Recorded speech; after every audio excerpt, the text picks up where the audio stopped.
how do we get people excited about the profession? Yeah, how do you And make accounting sexy? Yeah. how do we make accounting sexy? Make sure that we create opportunities for those early career professionals to be able to do the things that they're interested in. Hello and welcome back to yet another episode of CPAs Unplugged. Today on the show, we've got a very special guest, an ambassador for the profession, Anoop Mehta. Anoop, welcome to the show. Thank you very much, Varun. Good to be here with you. So Anoop's a big guy.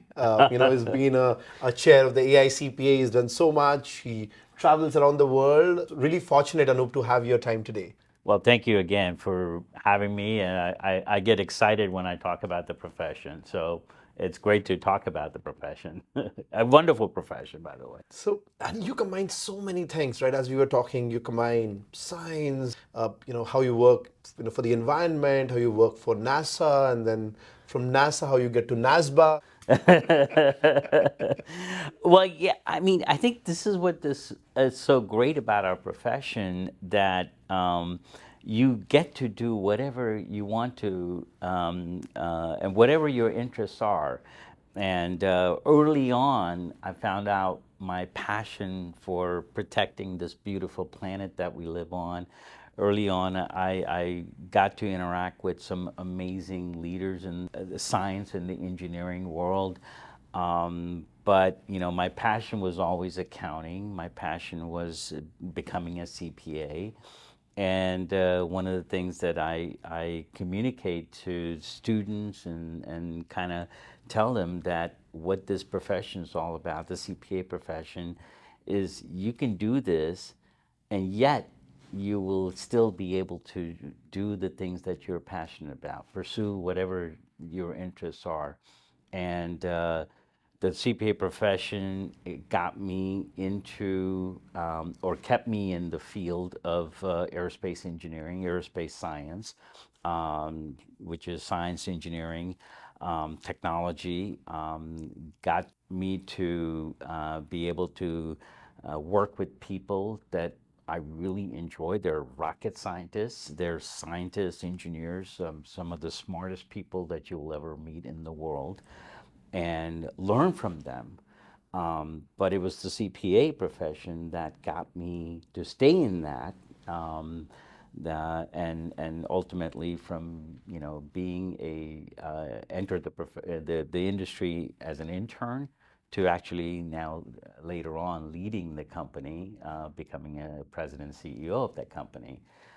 So while all of that, while being a CPA, I tell students, every student that I come across, that hey, get your CPA, and I will help you pursue whatever your passion is today, 5 years from now, 10 years from now, 20 years from now. And I'll tell you, Varun, I would have never expected to be doing what I'm doing today when I first graduated from college. I thought I would be working back then. It was the big eight, that I would, yeah, accounting firm, and life would be in that place. But thank God I got introduced to this industry of science, technology, NASA, and I really loved it. I loved the people. I loved what we work towards.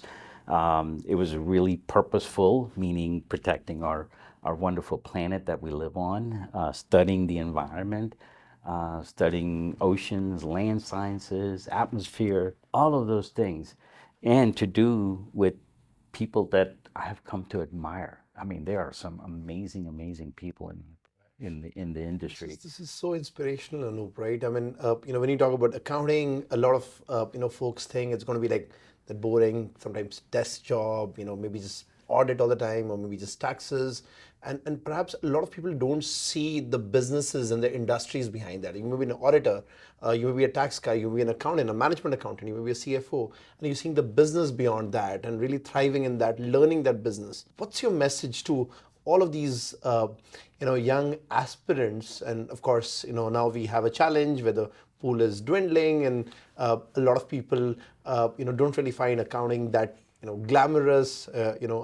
One of the things that I often ask is, how do we make accounting sexy again? Yeah, yeah. Well, I think you have to look at the CPA. I look at CPA, and the way I promote it, it's a foundation, and that foundation will allow you to do whatever you're aspiring to do.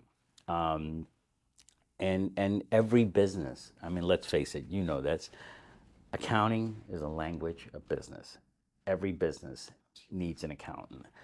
And what the CPA has done for me is to be able to open doors for me to do so many different things, interact with so many leaders. Whether you're a leader in science technology or you're a leader in a CPA firm, the leadership qualities are the same, you know. And what I was able to do is, as after getting my CPA, I got connected to so many wonderful leaders that helped me become a leader in my own organization, and that's what I attribute to. So I was able to combine my both passions, as accounting and CPA, and my passion for working in an industry. What it matters, it's purpose driven, it's purposeful. I mean, protecting our environment and studying our environment. What better, what more noble work can you do other than that? So it was able to combine both of those things, and so that's what I communicate to the students, that this is your foundation, and then build on that, build on that. And one of the things that I like to, not something that I came up with, but something that I promote, is a concept of, a lot of us think about, everything being, vertical. You start off with a staff accountant, or whether you're in public accounting or you're in business and industry, then you move up to either a controller or senior accountant or an auditor or a tax practitioner, or going up to becoming a finance manager, accounting manager, to a controller, right? I, we always think about it from that perspective, but I look at the environment today as more of a lattice approach, in a sense that you start off with the basic, but then you build those skills that will allow you to do four, five, six different things, right? And then you do that, and then that helps you build another four, five, six different things, but you don't know where that is going to lead. And that, all of that has to do with your own interest, or you're passionate. So what I'm interested in today may not be what I'm interested in 5 years from now, may not be what I'm interested in 10 years from now, right? So as your career progresses, as your interests change, what is that foundation? What is that thing that will allow you to do these various things? And I truly believe getting your CPA will help you do that, help you start on that, and build that foundation to be able to do so many different things. Whether you want to run your own practice, whether you want to, go into something else. And, I have relatives, my cousins who are CPAs, they're running successful businesses, whether it be hotels or, I have one cousin who's passionate about baking, and she bought businesses, and she runs them successfully because she's a CPA, right? So that's what I could have done so many different things, but I love everything that I've done in my life. Amazing, amazing. So, taking a step back, Anoop, what got you started into accounting in the first place? Oh, it has to. I mean, my dad, by all means. I mean, my dad was a chartered accountant, practiced accountancy in India, a little bit in Africa, before coming to this wonderful country, United States. So it was my dad. Growing up, seeing him interact with clients, interact within the community, and I think the biggest thing was how much the clients in the community wanted to hear his opinion on something, right? They trusted him. And seeing that really motivated. And I said, people actually trust my dad, because he's a chartered accountant. Trust. Trust is so important, right? And seeing that, I said, that's what I want to do. That's what I want to become. People coming to me that because they trust me, because the things that I'm going to say they want to listen to. So that was a great feeling, and I think that was the biggest thing. And of course, what validated that this is the right profession for me is my high school teacher, and I have a tremendous respect for educators.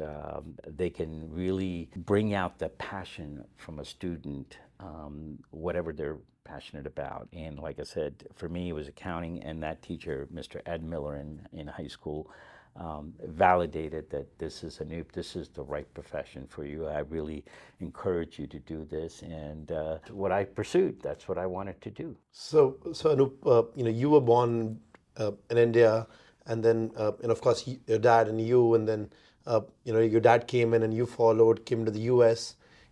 Sounds like the American dream.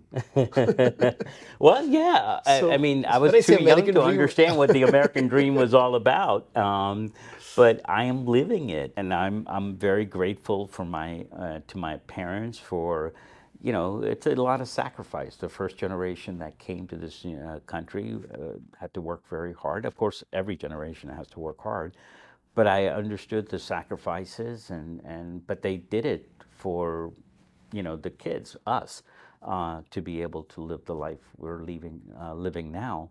And, leaving a family, big family in India wasn't easy. It's hard. And, but they knew to make our lives better, that they wanted to come to this country. Back then, in the early '70s, as you can imagine, they weren't, as many Indians, or you know, the demographics wasn't as ethnically diverse as it is today. absolutely. So those challenges were always there as well. But so, I have great admiration for my parents for making that sacrifice for the kids, and now, I'm what my dad did for me, I'm trying to now give back to the community, the profession, that what it did for him and what it did for me, and I want to give back to the community. So how does a CPA from Indian origin coming to a foreign country, and of course, you've lived like very, very long here, but how does a CPA from India, become a chair of the AICPA? I think I still wonder how that happened, and I pinch myself. It's really happened to me, but I think it's just about taking advantage of the opportunities. I think I know our profession, the CPA profession, I know there's so many people wanting to lend a helping hand. There's so many people in our profession want to provide that guidance. There's so many people that want to give everyone the opportunity, and I truly believe that. And if it wasn't for that, I don't think I would be doing what I'm doing. But it's also a matter of then taking advantage of those opportunities.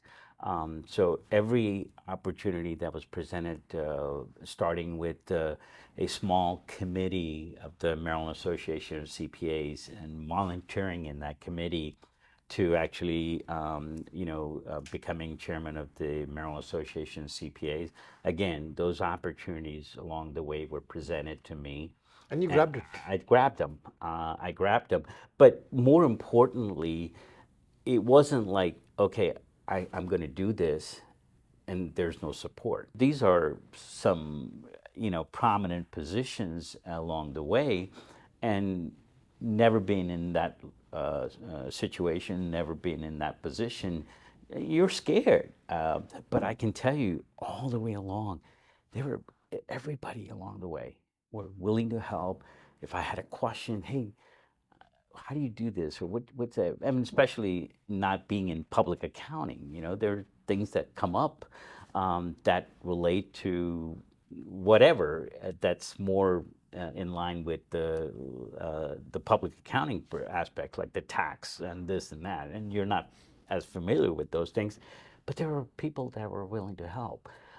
So I still, have a great deal of respect for people like Rebecca Brown, who's now the CEO.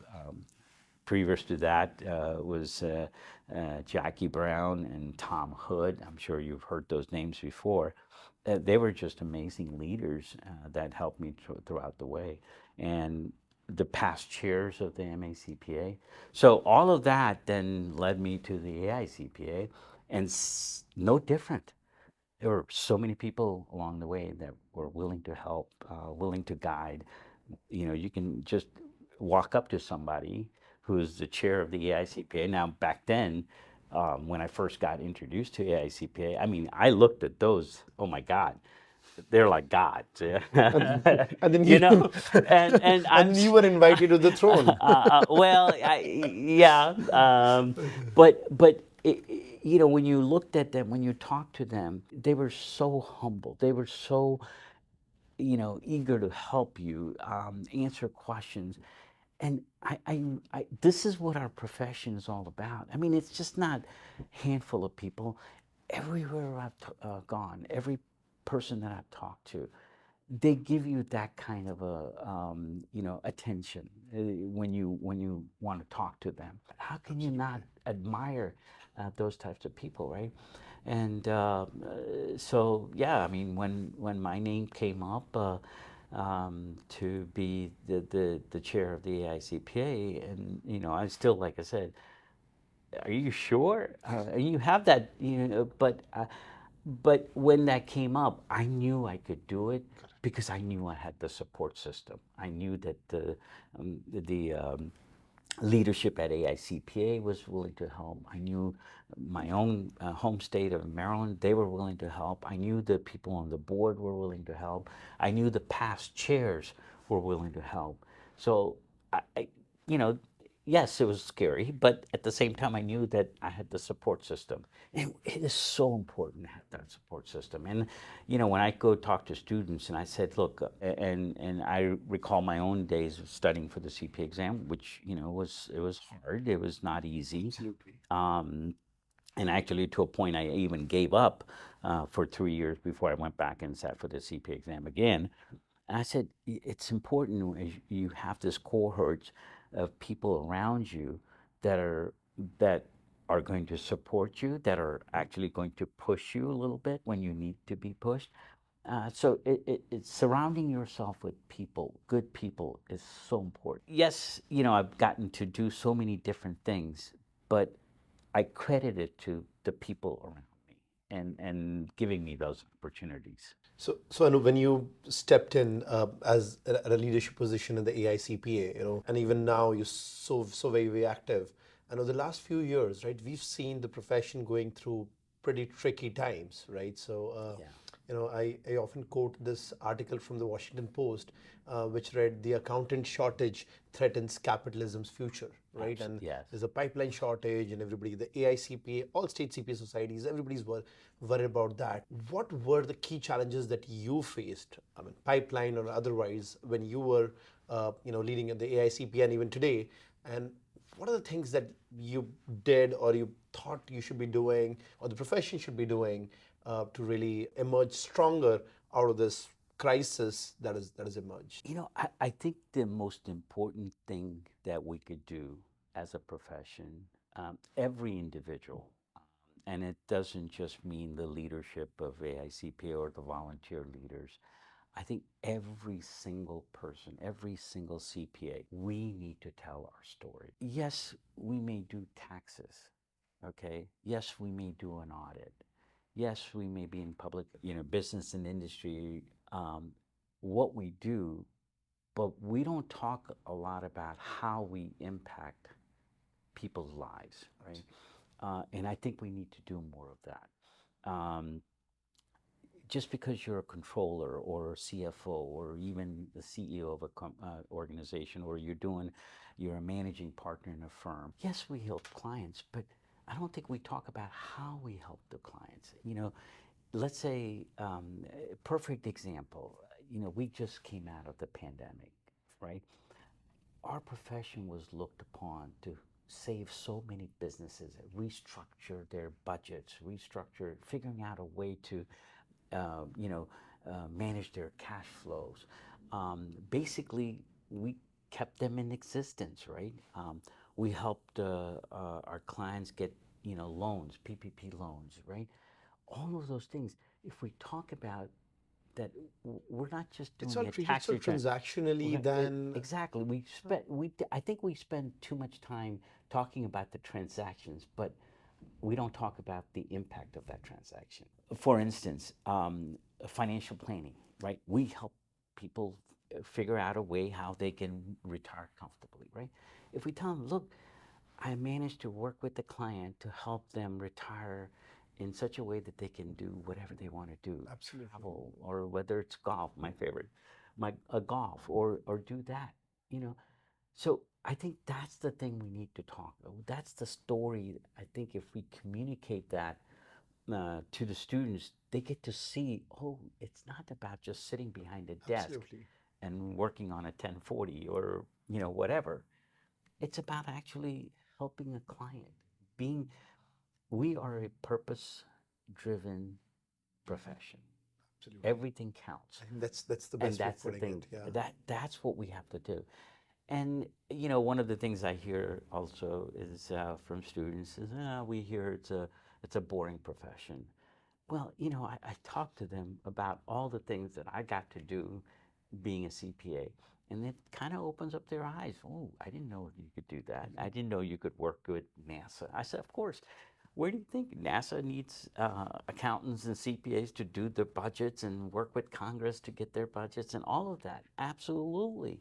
Um, you know, I get to, some of my very good friends are astronauts. I mean, to be able to talk to them one on one about when they're up there on whether it be a space shuttle or the International Space Station, to be able to see through their eyes our beautiful planet looks like. You want to talk about the launch that you were there last Oh week? yeah, my goodness, it was a phenomenal launch. It's called the PACE mission, and the gentleman who's the project scientist for the mission, you know, I've known him for like 25 years, and from his early career, started right out of college, and you know I spent a good amount of time with him, and then saw him become a NASA employee, and to actually seeing him lead this mission, and I was a guest of his at the launch. To see that now, I've been fortunate to see several launches, including the last shuttle launch, and to be there, I can tell you, you It's know, high adrenaline, right? I mean, yeah, it's just it's like you're there and you're in the rocket ship, wow. and feeling everything. Um, uh, that kind of experience. How do you describe it? You know I post a lot on LinkedIn. I did post the time when I was there last week at Cape Canaveral, but I can tell you, all those, you know, descriptions, it doesn't do You can justice. You express. can't express. You have to be there. And you know, tell, hey, if you get a chance to go see a launch, eh, go do it. I mean, it's fascinating. And now, you know, having a little bit of a vested interest because of a friend who's is the project scientist for this mission, it adds a little bit more to that. To you know, the launch itself. So you had the launch at like 1:30 a.m. Yeah, and then you. it was a 1:33, So and in fact, had to wait because the 2 days they scrubbed the mission, and then third day they launched it because of weather and whatnot. They couldn't launch it, so I stayed there. Luckily, I was able to manage to stay extra So days. at To 1:30 a.m. you see a NASA launch, and at 9 a.m. you drive down for a NASBA meeting. I mean, it's actually NASA to NASBA. Yeah, AICPA and NASPA, we do a summit every 6 months, and you know, it's a great partnership in making sure that there are always things that come up and that we're addressing those. So I was supposed to meet up with some of the NASBA leadership at 9 o'clock that morning. And so I figured, well, the only way I could make that happen was to drive all night from Cape Canaveral down to I mean, Miami. I think the people at NASBA would be very happy with your NASA mission. Well, I think they were I mean, they I'm were not sure the wondering NASA whether guys I really was care going about to. NASBA, but Well, they were wondering whether I was going to last the whole day, but I did, and it was fine. I said I got to sleep later on that evening, but it was important. It was important, these things, and I learned as I'm going through this journey. Um, a lot of people look at things. Well, I can't do both. You do this or you do that, and I love the word and. I keep promoting that to. How do I figure out a way to do this, and I figure out the way to do this, and the only way I could have done it was to drive, in the night and get to where I wanted to get to, and got to do both. so Anup, you just said the word "and," right? And I think that's one of the very interesting pieces, right? So when we look at the candidate pipeline, the student pipeline into accounting, that's sort of dwindling, and one of the attraction factors for a lot of students, a lot of Gen Z is STEM programs, getting to technology, sciences, and they don't really see accounting. And one of the things that Miles is trying to do is bring an "and" there. It's accounting and technology, or Right. accounting and STEM. So when you were at the AICPA and even now, how do you see STEM in accounting, and not just from a SIP code standpoint, but really, what do you see the "and" coming in there when we look at accounting and tech? I don't think they've ever been separated. I think But we've they've just never. not been again, same thing. Yeah. I think the positioning, the promotion, the branding is Exactly. And look, I mean, I have friends that are CPAs, but they are strictly in the technology end of it, right? Um, Working with organizations to protect your systems, cybersecurity, all of those things. These days, doing, the assessment of your internal systems is, the SOC ones, the SOC 2 reporting, and all of those things are so important. So, CPA, yes, get your CPA, but if your passion is technology, it is an and. You can do you can do that, and you can do this, right? Another area, my favorite topic, ESG, environmental, absolutely. social, and governance, right? That sort of connects so well with what you do. Is it's like it's just made for you. Exactly. And this is why, I mean, When I was so passionate about when, AICPA was leading the way in doing ESG reporting, because I said now two of my worlds are really also coming together in another way now. I'll tell you a story. I met a young man in Bangalore. He was pursuing his chartered accountant, but he stopped and he said, I'm going to maybe come back and do it later, but I want to pursue my CPA now. And I connected with him, and I said, "That's great." Although I told him, if you're very close to getting your CA, you finish your CA. But no, he said, "I want to do this." And you know what he said?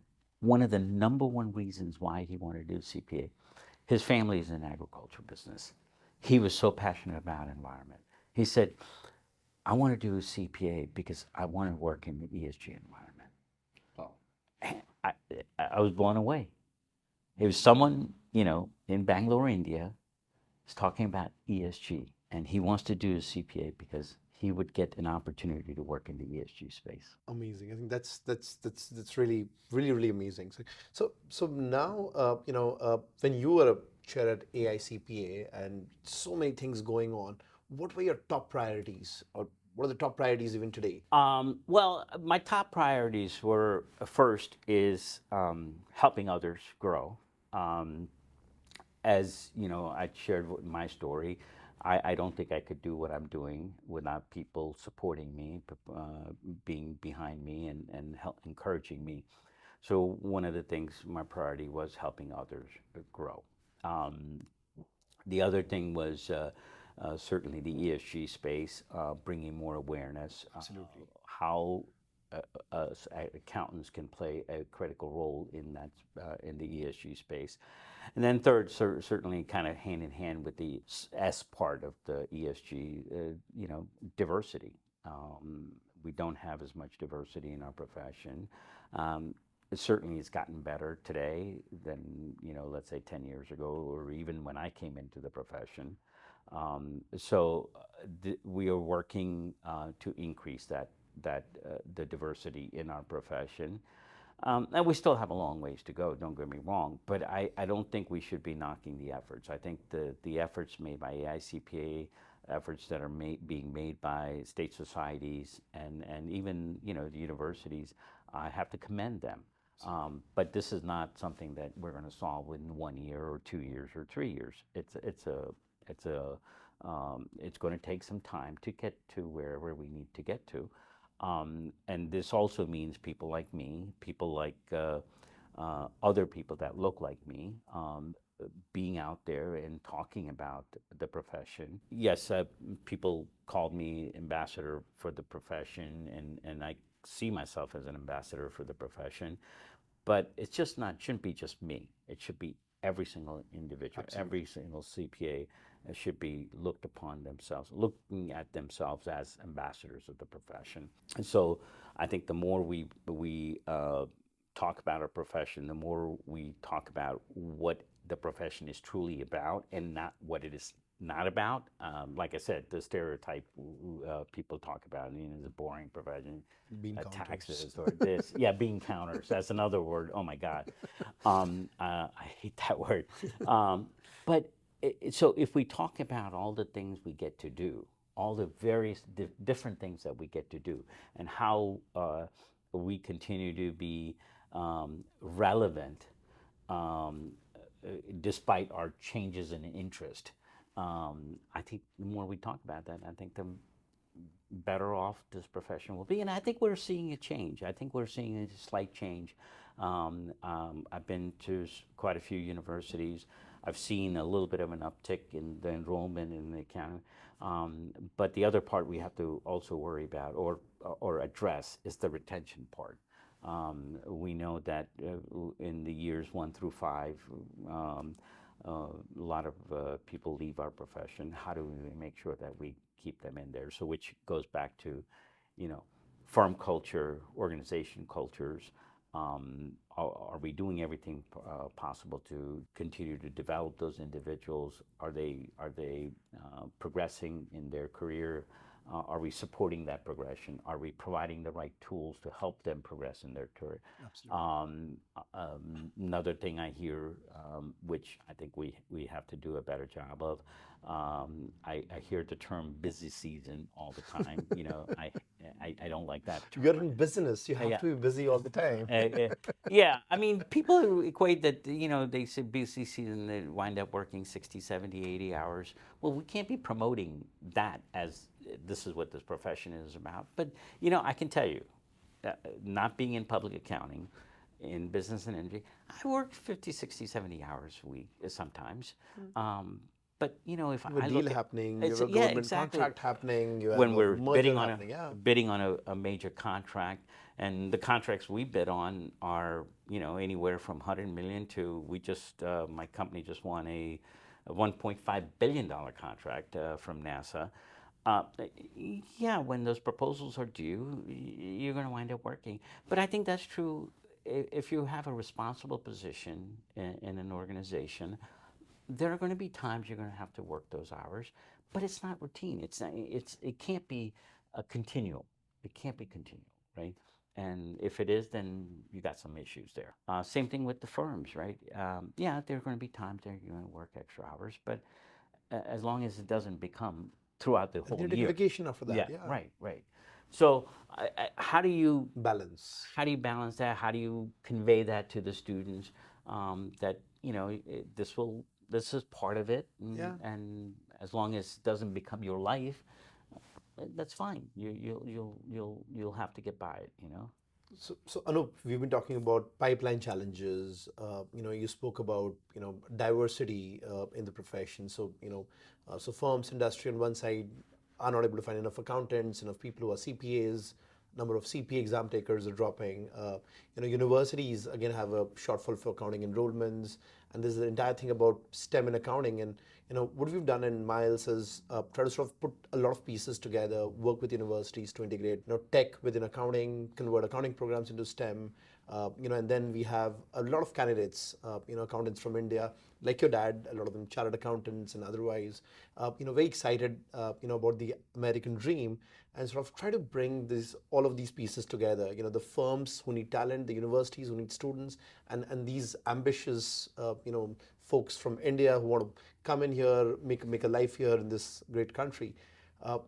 What do you think of this entire model of STEM in accounting, getting international accountants on board, in the US and primarily from India, and working towards number one, solving the pipeline shortage, and at the same time, really bringing in the rigor, sometimes that we need, to grow our great profession. What do you think of this? I think it's a great way for us to address the pipeline challenges, but I also look at it from addressing it from a short-term perspective, right? From a long-term perspective, the things that we talked about earlier, how do we get people excited about the profession? Yeah, how do we And make accounting sexy? Yeah, how do we make accounting sexy? So I think we have to address that from a long-term perspective as well. And the long-term perspective, how do we address it is some of the things we talked about earlier. Making sure that we continue to focus on the culture of the firms and the organizations. Make sure that we create opportunities for those early career professionals to be able to do the things that they're interested in. Like I told you, ESG it's a huge. I know my daughters are in their early 30s. I know they care about the environment. So giving them assignments, the early career professionals, those assignments that it will resonate with them, they're passionate about. Things like that, which we haven't talked about yet, but it's a big thing. It's pay, starting salaries. When you're coming out of college with the debt that many of them come out, they're looking, how do I reduce that debt as quickly as I can? And if the starting salaries in our profession is not where it needs to be, well, that's going to play a role in whether people absolutely. decide to go into. So pay is a huge, huge factor as well. And when you look at business majors that are maybe perhaps going into finance or something else, and you talk to those students and say, well, I'm going to get a starting salary of X, which is much more than what I'm getting as an accounting. True. Well, when they're coming out with a huge debt, that's important to them. Absolutely. So how do we close that gap between those other majors that perhaps, or business analytics, hear that, where their starting salaries are higher than accounting majors. So to do that. The other thing is, firms, and I know firms are, they're having those challenges, pipeline challenges. So they're filling those positions where typically, they would have filled with an accounting major. They're filling with people from Non-accounting other majors. non-accounting Absolutely. majors, right? So how do we kind of start to bring that back into showing them that, hey, you need to hire those accounting majors. Absolutely. So there's a bunch of things that I think we have to work on, and I don't think there's one solution. I don't think there's one or two things that we could do will solve. Multitude You of things. have to Yeah. do it from multiple, and part of it is I encourage all my colleagues to kind of take some time, go talk to high school students, go talk to university students, and just tell them your story, why you're doing what you're doing. We need to do a lot more of that. I think in my year and a half or so of university visits, I think I've spoken to close to 11,000 students, and and it wasn't, uh, what I said. It was basically showing them why I'm so passionate about this profession, and I think that resonates with people. So if you or somebody else that's in the profession just goes and takes an hour of their time to go to high school students or college students and just tell them what you do and why you do what you do, I think that makes a huge difference. That will make a huge difference. And I relate to my own. I mean, my high school teacher and my dad, what got me into the profession, and saw what they did Absolutely. and saw the impact they're making in the communities. That's what I wanted to do. So again, that's just one part of it. But like I said, we have to address it from a multiple, A holistic holistic approach. approach. And going back to the question, about, yeah, so this is great. And I know I've talked to many of those students, Miles, at some of the universities I've visited, and they're here. They're remarkable students. I think that is solving a problem for the near term. I think from a long-term perspective, we're going to have to figure out a way, how do we fix that pipeline issue? And I'm very proud of the work that AICPA is doing, the NPAC, the National Pipeline Advisory Group is doing, and it's headed by a very good friend of mine, Alexi Kessler. I'm very anxious to see what they're going to come up with, and I know they're working hard to come up with some solutions. Absolutely. So I'm going to do a rapid fire now, Anup. Oh, okay. You're a desi boy, so coffee or tea? It depends on the mood. I love our Indian masala chai, and then I love my coffee as well. Okay, so it's both. Okay. Both. So are you an early bird or a night owl? Till about 10 years ago, both. But these days, early out. So America or India? Both. Um, Anup, you can't be doing I'm this. not. I mean, you're like the most politically correct. It's not a political. It's. Look, I love living in the United States, but I love my strong Indian heritage. So what's your favorite vacation destination? Favorite vacation destination, remote mountain place on top of a mountain and looking at the scenery. That's my big, but wherever that is. Oh, so you're more a mountain guy than a beach guy, I'm a mountain or guy. maybe get on the mountain and see the beaches. What are the most challenging tasks that you've accomplished? Most challenging task I've accomplished, You don't getting see my any task CPA. as a challenge. Okay, CPA. Getting my CPA. As many times that I tried and took it, so it has to be one of them. And shortly, very close after that is getting my black belt, And you're talking about the martial arts. martial arts. Yeah, And when did you get your black belt? in 1985. So here you have a CPA who cares about the environment, who's a big ambassador, who's also a black belt. And sometimes, we say jokingly, CPAs are black belts accountants, Yeah, and you're like a CPA and a black black belt. belt. Tell us more. Oh, I think when I got my black belt in Taekwondo and being associated with the school, and then I actually ran the school for a long time until the pandemic. Um, I look at what I've been able to do, and the confidence and whatnot. It all came from out of martial arts, and like I said, CPA, and not too far behind getting my black belt. Yeah, So, what was the best part of working as a chair of the AICPA? people, uh, the the incredible people we have in our profession. That was the best part of it. And how many miles did you travel while you were working at the AICPA? Uh, well over 250,000 miles. Yeah, Wow, well over wow. And 250. you still are all over the place.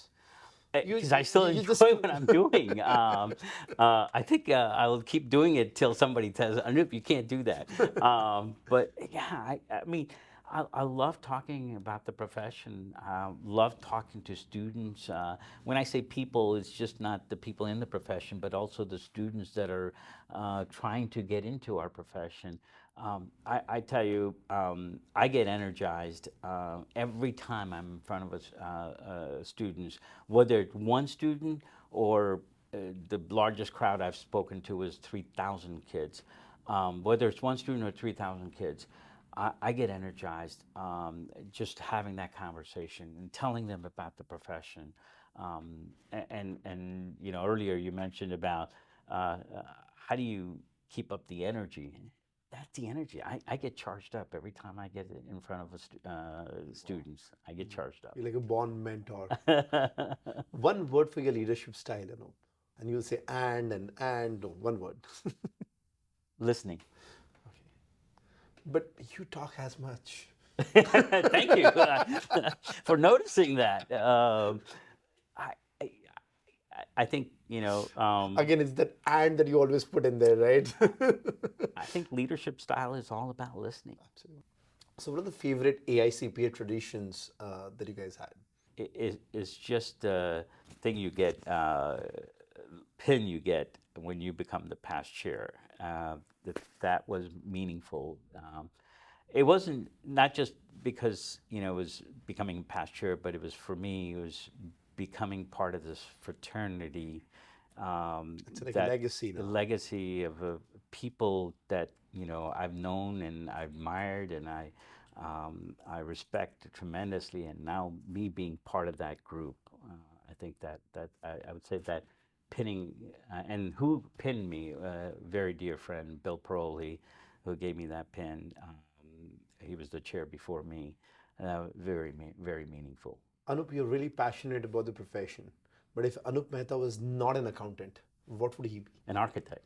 Okay, so you love designing. I love designing. I love designing homes. I actually the house that I live in, I kind of designed that. And it was in eighth grade. I took a construction type class, and I had to design my future home. And I did that. I really loved it. So Okay. probably architect. Yeah. And I think all the professions are very close in the alphabetical order, right? Accountant, architect, Architect. CPA, construction. Yeah. Yeah. Yeah. So, something on your bucket list, Anup, that you haven't done yet. If somebody gave me an opportunity to go to space tomorrow, I would do it. That would be You my have all your bucket. friends at NASA. It'll be exactly like the same call that you had from the AICPA. NASA is going to call you tomorrow. Anup, Well, I wouldn't mind being the first CPA in space, but I realistically, think that could be an amazing oh, place to be in. heck, let's start a petition. You know, I would love to do that. But probably there are people that says I'd rather send Anoop in space and hope he never comes back. I don't know, but more realistic is going to New Zealand, traveling to New Zealand. I think that's more And you realistic. haven't been there yet. No, Okay, now, if you could have a superpower, what would that be? Don't tell me you want to be Superman and fly now. We're done with space. make everyone nice. You know, I tell you, in today's world, we're missing that.